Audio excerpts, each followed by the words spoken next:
যে doctor Yunus sir কি মধু মাখায় দিল এনসিপিতে, সেই মধু চাটতে আমাদের এখান থেকে ছেলেপেলেগুলো এখানে চলে গেল।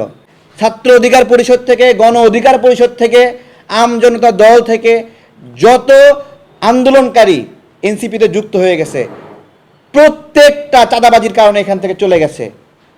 আপনারা বলেন যে গণ অধিকার পরিষদের কি ক্রাইম ছিল যে ওরা গণ অধিকার পরিষদ ছেড়ে এনসিপিতে গেল?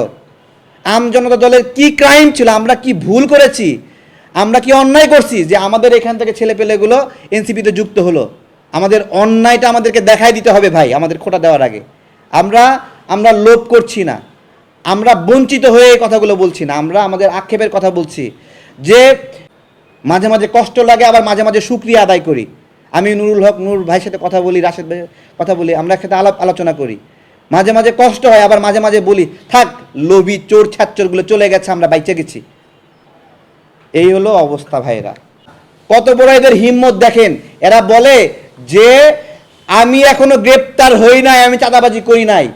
অথচ যে সিসিটিভি ফুটেজ ভাইরাল হলো, ওইখানে দুইজনের মধ্যে একজন হলো জানে আলম অপু। ওর চেহারাটা একটু অন্ধকার দেখা যাচ্ছিল, ওই ফাঁকে সে বুঝতে পারছে, মনে করছে যে আমাকে তো কেউ চিনতে পারে নাই।